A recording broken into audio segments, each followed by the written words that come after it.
If you've ever had an Excel worksheet with hyperlinks in it, you'll know just how frustrating it can be when you accidentally click on a cell containing a hyperlink to a web page, email address, or internal database, and it opens when all you really wanted to do was click on the cell. I want to share with you some ways you can remove those pesky hyperlinks in Excel 365, whether you're dealing with a single cell or multiple cells or an entire worksheet. Let's have a look.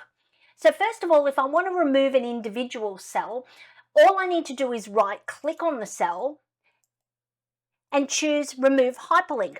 That gets rid of the hyperlink. So that's a single one. If I have multiple cells that I want to change it from, I can select multiple cells by highlighting them, and I can right-click and I can choose to remove hyperlinks.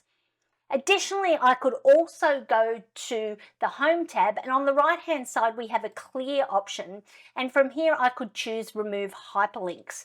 So there's two ways.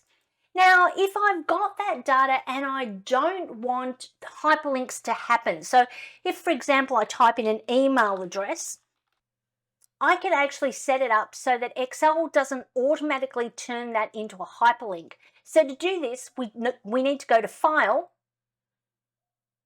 down to Options, and from here in the Proofing section, we go to Autocorrect Options and Auto Format as you type, and we make sure that the Internet and Network Paths with Hyperlink options is deselected.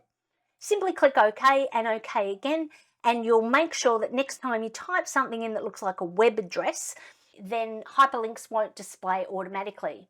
Now, if you're into keyboard shortcuts, and I'll just delete that out, if you're into keyboard shortcuts and you want to get rid of all the hyperlinks on your worksheet, you can simply go Control A, which is the shortcut for selecting all, right-click on the data anywhere at all, and choose Remove Hyperlinks, and your hyperlinks are gone. So I hope you found that useful. One of those 4 different options, keyboard shortcuts, using the clear option, or right-clicking and choosing to remove hyperlinks.